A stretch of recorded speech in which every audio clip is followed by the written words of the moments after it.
What is this? It's a goddamn zombie tiger. That's crossing the line.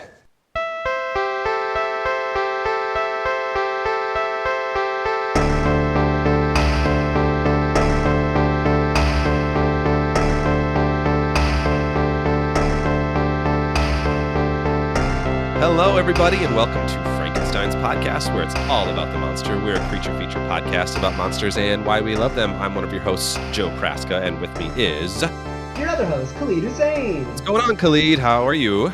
I am great, Joe. I am so great. It's been a really fun weekend so far. Got a lot done, and now I'm just excited to jump into it today. How about you?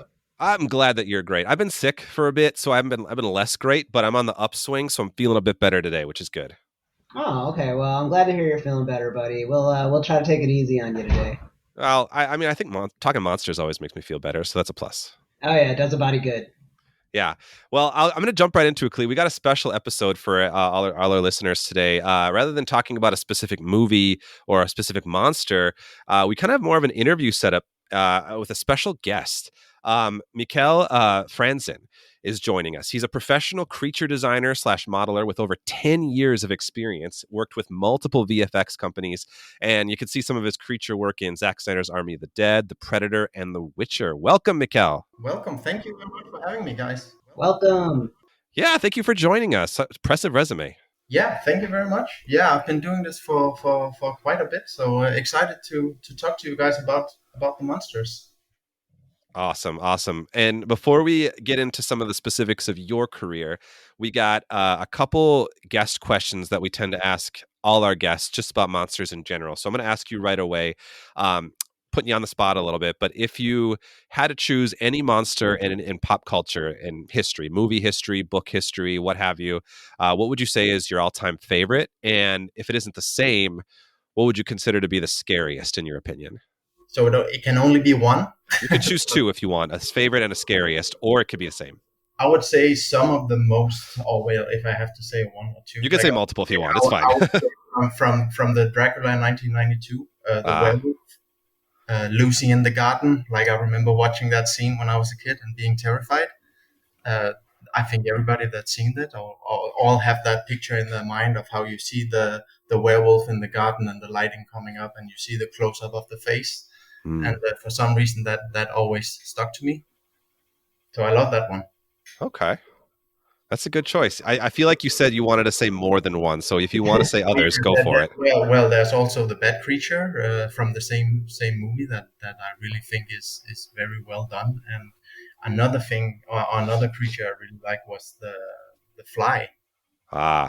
Yes. Which is beautiful in many ways because it's so creature focused, and I remember really liking how creature focused it is and how you see the transformation of it, and it takes its time telling the story as well, which I feel maybe not enough movies they just show the creature and then it's how it looked, but here we actually get to see how it mutates and how it evolves and all these kinds of things. So I know I mentioned more than one, but that's okay. We'll allow it. Yeah. Let it pass this time. Second new guest question is what I feel like we all are a little bit geeky about something, and most of us here are geeky about monsters, but if there's something else that you would say that you just can really like nerd out about for like hours on end or something, or you could just binge watch forever, what's on your geek card? I mean, in general, or are you thinking about a show? In general.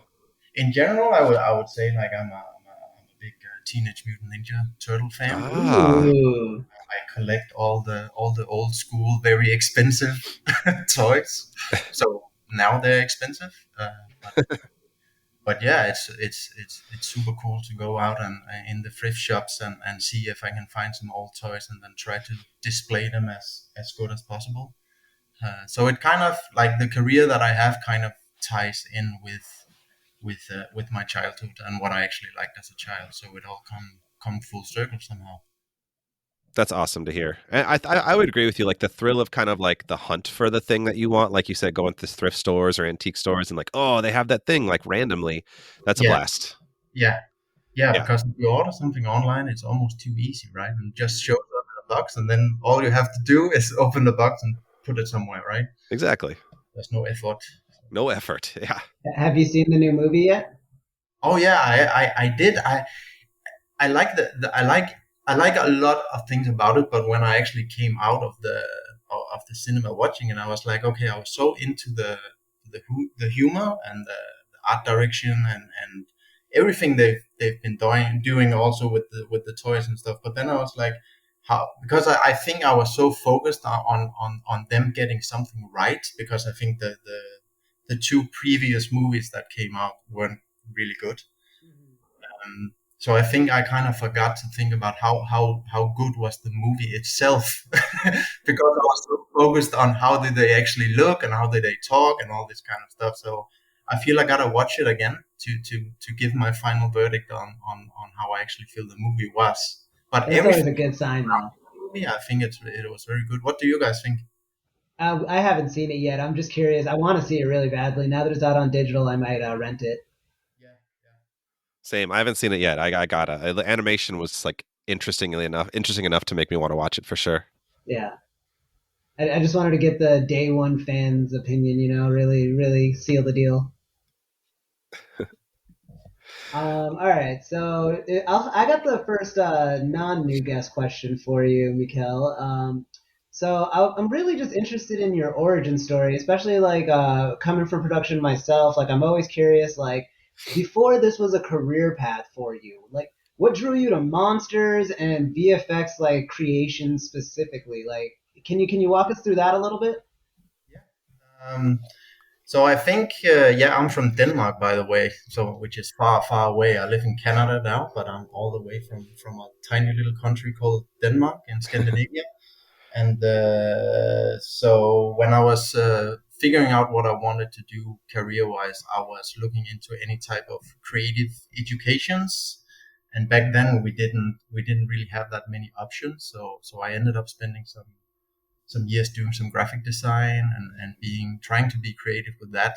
Uh, but in the end, I kind of felt bored, I guess, with that. So after a few years of like painting and drawing and being a freelancer and doing all kinds of things, traveling, I found a school in Denmark which specialized in 3D, so 3D production, and from there it kind of opened my eyes to maybe that could be a way into being a part of movie making, because coming from a place in Denmark, it's not exactly the most common thing to do, right? So that was kind of like what led me into like having at least an education that could get me into visual effects, and that was kind of the path from there.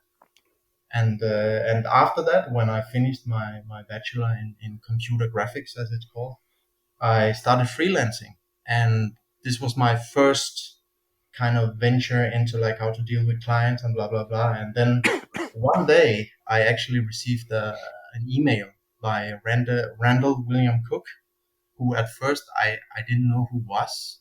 So I was like, just let me look this up and see who this guy is. And to my surprise, he was the Lord of the Rings animation director, and Ooh. he really worked on a lot of cool things. Like for example, he did like the Terror Dogs from Ghostbusters. He did the stop motion for that. So this Wow. guy had like a lot of experience. I was like, hey, you want to do a creature? Like blah blah blah. He had an IP he was working on.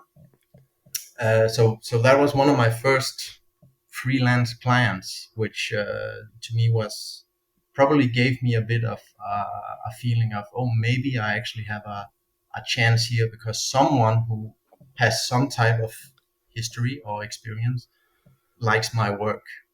So that's kind of how it started. Wow. That's pretty cool.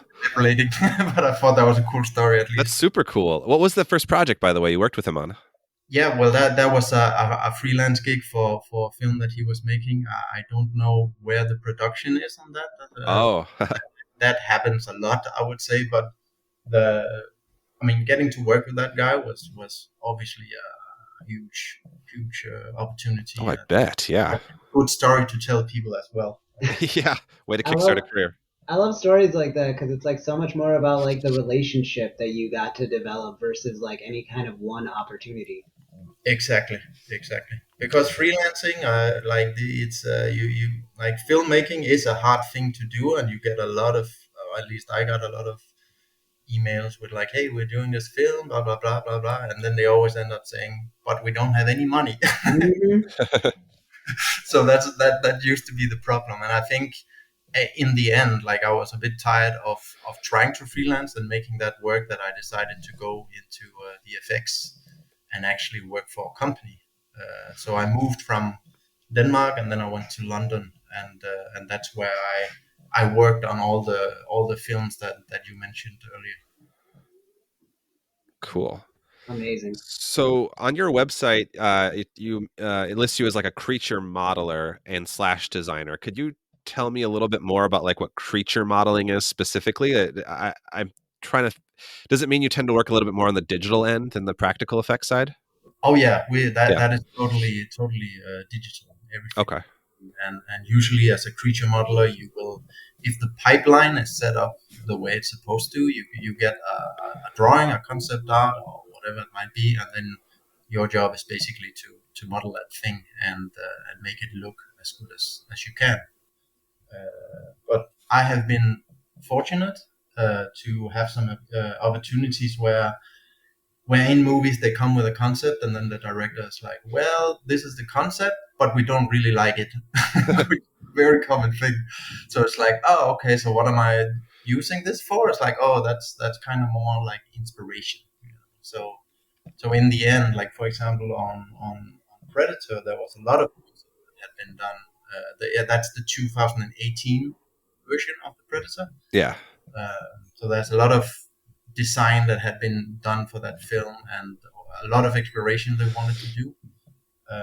And basically, I took some of those concepts and tried to work them up and send them back. And that's why sometimes I will write on a title that I helped with the actual concept design of it, and not just the 3D aspects of it. If that makes sense. You actually kind of answered a question I had a little further down. Actually, yeah, I was going to ask you about the. No, it's awesome.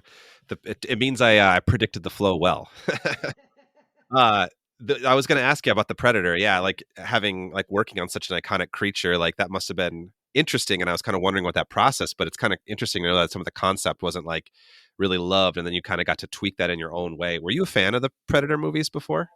Like you asked me to mention creatures that I liked Yeah, before, and Predator would literally have been the next thing, like the first Predator, because I feel like the Predators in the later films might not be as good as the first one. Like I remember the Predator in the first one with the iconic laugh and like everything yeah, about that, like so he did. good.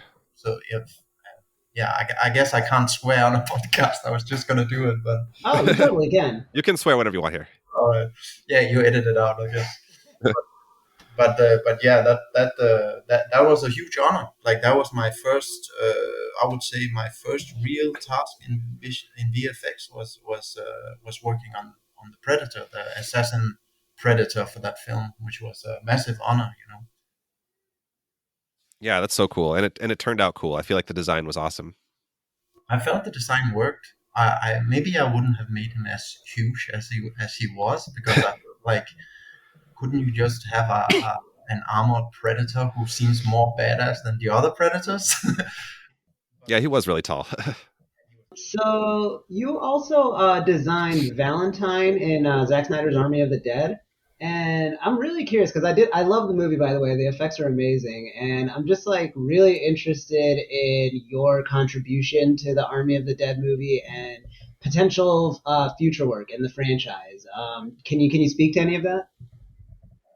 Yes, of course I can. I would say I spent almost 8 months on Valentine, on just doing Valentine, and it was interesting because we were trying to match a real life tiger, which by the way was a tiger in the, you've seen the Tiger King thing, right? On Netflix. Oh Yeah. yeah, Joe So Exotic. out later, like after everything was done, I didn't know like that tiger was actually in one of, I think it's Carol Baskin's tiger zoo, which I didn't know. But that was Oh the wow. were using of a tiger there called Sapphire. So that was basically Valentine. She was called Sapphire in real life, and I think it passed away now, if I'm not mistaken. But it was interesting because we were matching a tiger to be 100% like a real tiger, and then after that process, where we were being really, really specific on matching that 100%, we wanted to zombify it, and the zombification came from there was lots of sketches and lots of ideas, but also one thing you have to understand in visual effects as a modeler, like the chain of command in VFX is massive. So you have like CG supervisors, VFX supervisors, leads. You have so many up until, I mean, I don't sit and talk to Zack Snyder, right? I'm not going to sit here and pretend that I would just call him and say, hey, what do you think about this? It doesn't work like that in VFX, right? Like you have your chain of command, and usually sometimes, which is a bit of shame, is that the flow of information actually gets washed down a bit from the person actually wanting something, like the director probably or the showrunner, and then it gets kind of watered down for every person that needs to say it to the one below them somehow, right? So wow, you just answered a follow-up question of mine about how that process works. That's really yeah, that's interesting to hear. It sounds like a bummer though, in that like you would probably benefit from like a just direct request a lot of the time. I mean, the times that I did work very close to directors, obviously the communication is much better, and because you can get the feedback instantly, right? So you don't have to guess, and you don't have to wait so so right. which is more fun. Yeah, I call it having conversations with yourself. Yeah, exactly. Okay, so you kind of touched on it with how you designed the tiger, but like when you're not like making something that's like so specifically requested, like based on just like what we've seen on your website and your Instagram, would you say that you have a specific style of creature or monsters design that you're drawn to? It's hard to, like, sometimes it's hard to explain, because if I sit down and design something, oftentimes it will come from something natural, like I want it to look like real anatomy if I design something, and then from that I decide what am I trying to build here, and then usually the mix of that turns into something that I feel, hey, this is cool, and then I share it, and hopefully other people also like that.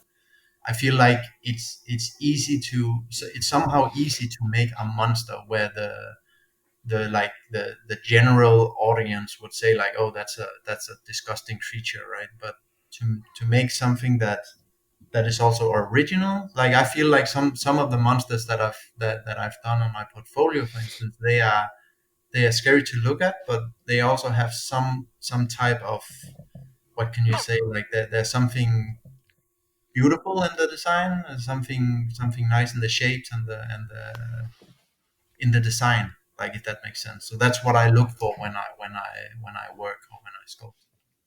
Oh, I really like that. Looking for the beauty in something. Yeah. I don't know if that makes sense. I mean, I think that makes sense to me. That's a really great way to put it, and like just kind of gets to the core of like, yeah, you're an artist at the end of the day, so of course you would look for like whatever like is beautiful is like inspiring. So that's cool. All right, so moving on to The Witcher a little bit. I was pretty excited for The Witcher. I was a big fan of the books. I actually didn't play the games. Were you a fan of the books or games before getting involved into it? No, I wasn't, and Brand new.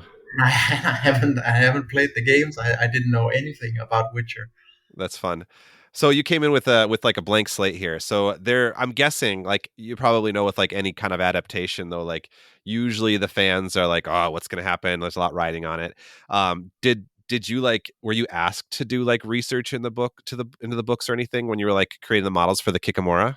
Like, obviously I had material that I could Yeah. read from the show, which I read a lot, and then I did my own research in how did the Kikamoras look in the games, and what's the lore behind, etc.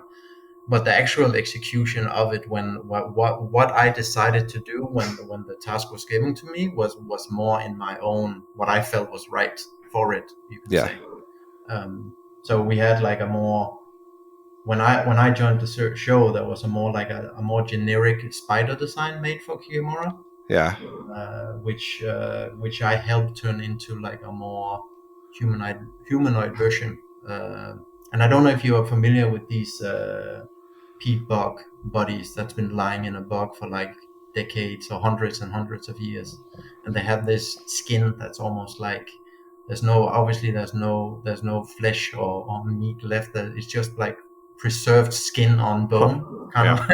Oh. And I was using that reference a lot because I knew that she was gonna appear in a kind of like a swamp environment. So I felt like, wouldn't it be cool to know that these creatures, they just lie around in the swamp, and whenever somebody shows up, they're gonna be lazy enough to get out of the swamp and try to devour you, right?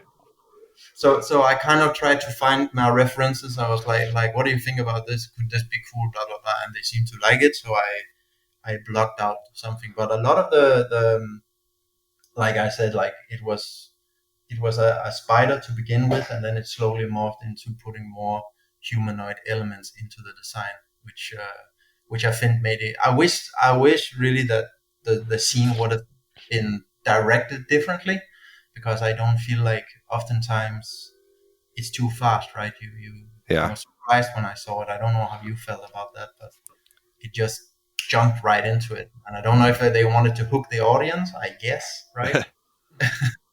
But I would have liked the slow build up. Yeah, I could see what you're saying. I remember like when I first started the show, like I didn't like I'd read the books, but I didn't quite know um like how much how like the visual, like how it was going to look visually. And I get what you're saying. Like it'd been nice to have some build up, but when I did see that creature pop on screen the first time, I was like, okay, I like this. Like they're taking the monster design seriously. It looks super cool. I'm into it. So it sounds like the changes you made were smart, because I think it was just a generic like spider creature. It would have been way less memorable. And like now, like I think when I like recommend the show to people, I talk about the Kikamora as one of my favorite creatures in that, because I think it's just such a cool looking monster, right? And you get it right away. But yeah, I wish we got to spend more time with it. Yeah, me too. Like, and they a lot of what I saw after that, or I guess that was right before the premiere. And nobody had told me this, by the way, but they had done all these promotions for Witcher all around the world, and basically it had the Kikimora monster, like all printed out in 3D, right? Massive, massive. Like if you look that up on Google, I was very surprised to see. It's very weird to see something you worked on a screen for half a year, and Yeah. suddenly people in some country somewhere is like doing the promotion, right? And everything is set up with lights and stuff. And artists, I don't know about other artists, but I am not usually a part of all that stuff. I'm just a guy sitting kind of backstage, and like I get to watch it when everybody else does, right? It's not like obviously when you're working in the studio, you have your sneak peeks, right? Obviously what people are working on, but in the end, like you don't have more access. Yeah. Might surprise people sometimes. Right? Do you ever just think about that though? Like, I mean, all the monsters and stuff we always talk about with guests, like that, like inspired them or terrified them as kids. Like, you're kind of doing that for the next generation. 20 years from now, somebody's gonna be like, That's my dream, man. If I can yeah. inspire someone and they'd be like, that Kikamura was badass. Yeah, I bet that's a dream, man. That'd be so awesome. Okay, so you already kind of talked to us about your process with within a bigger studio system. It's like not as much like direct communication as you'd prefer, but like you also said that like on smaller productions, modeling a creature and having more direct contact with the creator helps the process. Can you give us a little more insight into that? Yeah, I would say when I was working with Blur Studios on the Love Death Robots stuff, that was Oh. much more direct because it was made by Blur Studios, right? So there wasn't like a huge chain of command there, so you could actually ask more like directly what do you think about this. And for the Thanapod, I don't know if you've seen that episode. If you're monster fans, you should. I don't think I've seen that. I haven't seen a whole lot of Love, Death, and Robots. It's on my list, but I haven't dug into it yet. So I feel like now, like it's the final thing. I got to get into it. Well, Love Death Robots is cool because all episodes is different, right? So you have a completely different style and a completely Yeah. different storyline and characters in each episode. And on I think it's season 3 on called Bad Traveling. Basically, it's a crew on a ship that encounters a giant crustacean, like a giant crab, basically. And that's the Thanapod, which is and it's on my website as well. If you maybe you've seen it, but that was the same drill. Like we had some concepts and then working up the design and like I said, Blur was a smaller studio, and you had more direct communication with the what's it called, the head of or whatever who was leading the show. The showrunner, yeah. So it was a easier process and a shorter process as well. And sometimes as well, it's not an advantage to have like 6 months to do something. Like for me, it's actually better to have shorter time because I tend to work better that way, to have some fire under your ass, right? Yeah. So actually get things done rather than talking about it for a long time. Right? So, pressure makes diamonds, if you will. I'm looking at the pictures on your website. It is really cool. That's David Fincher directed that one too, huh? Wow. That's cool. With being in smaller production, did you work with him more closely, or was he just kind of like an overseer? Not him specifically. I worked on another episode on the same season, which was directed by Tim Miller, and Tim Miller is the owner of Blur Studios. So I worked with him a bit more directly. Oh, that's cool. I think David Fincher is probably always busy doing things. Probably, doing David Fincher things. Yeah. Classic Fincher. I wanted to ask another Witcher question, actually. I was looking at your website just to kind of follow up from that. So, like, you definitely did that Kikamore in that first episode. But I was wondering, did you have like any other work further on in this show or any other seasons? Did you help with any of the other creature designs? I helped a bit on the heads of the dragons. Oh, okay.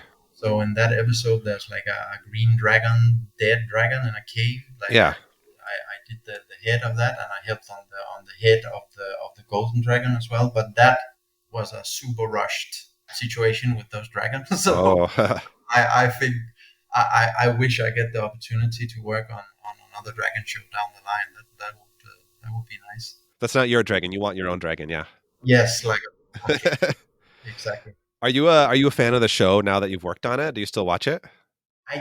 The thing is, like, sometimes people will think that I watch all the new shows that have nothing to do with monsters, but me, like, I'm an old school guy, like, and I think it's because I often will get disappointed if I see something and be like, oh man, that kind of sucks, and then I am watching what I like, which is like 80s and 90s stuff, rather, and I know it works because I've seen it before, right? And then you find something new in the things you like. So I'm more into watching retro stuff, I guess. And sometimes something good comes out. Obviously, it's not like everything is horrible that comes out, right?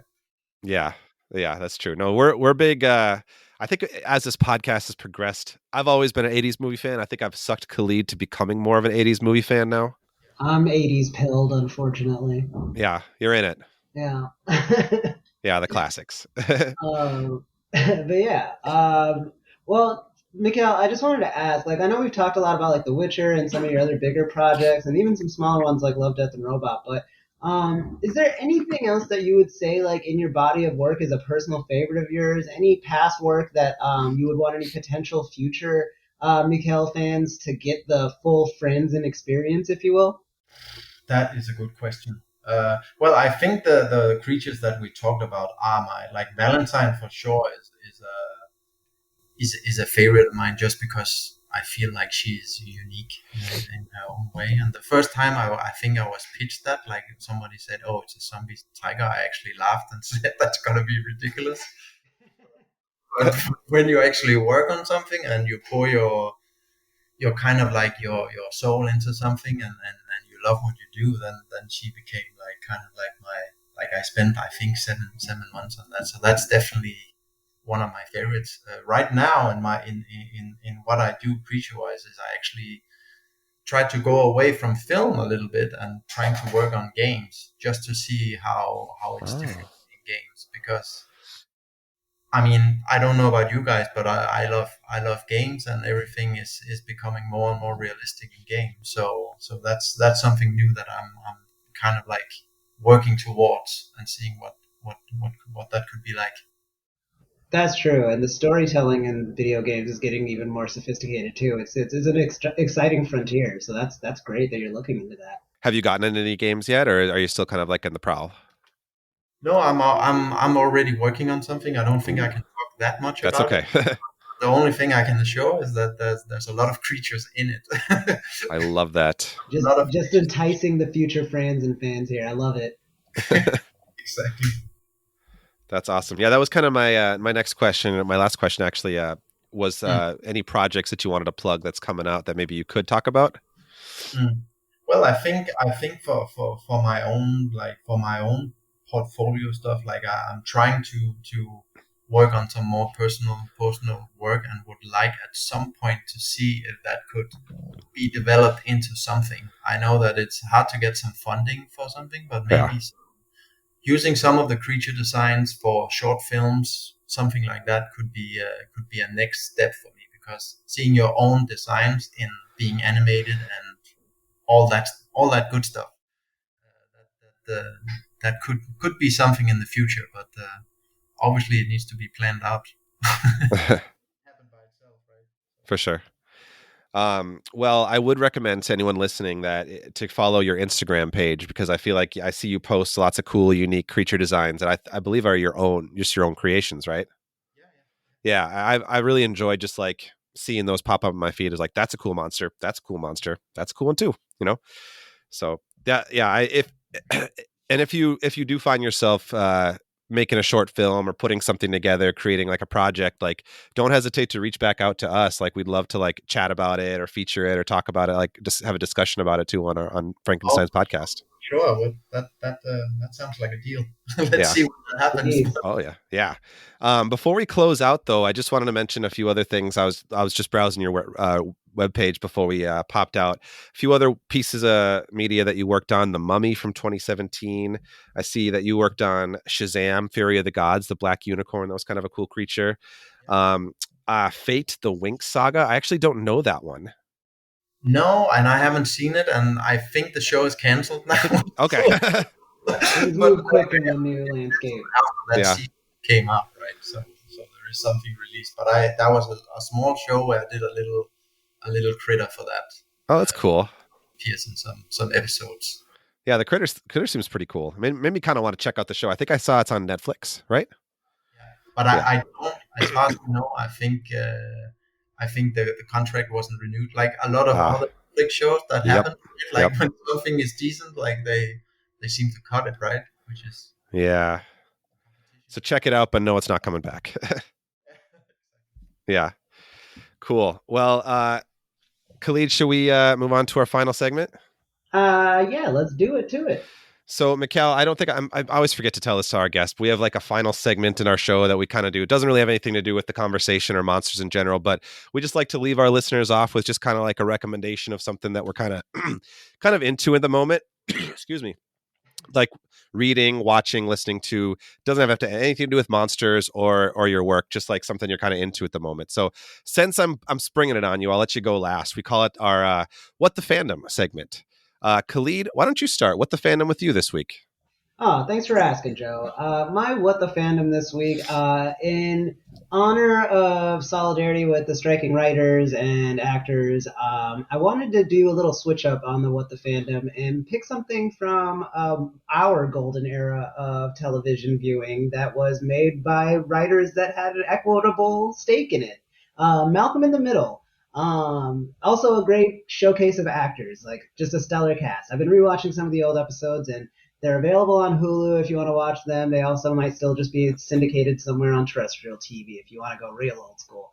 But yeah, Malcolm in the Middle. If you don't know what it is, if you're a young person that would make me cry if you told me what year you were born in, Malcolm in the Middle was an amazing show that ran in the early 2000s, and it was about a kid that was like very gifted, super smart, and his very like dysfunctional family and the misadventures they would get into together, the fights, all that. It's just like a really fun watch, and it's like 7 seasons, which is like unheard of these days. So there's a big back catalog of like episodes to watch, and anybody who's known me since I was a kid knows that like I've been singing this show's praises consistently. So if you want to check out like Bryan Cranston before the Breaking Bad years, that's also a good excuse to jump into it. But yeah, there's a lot to love there. So that's gonna be my what the fandom this week. What about you, Joe?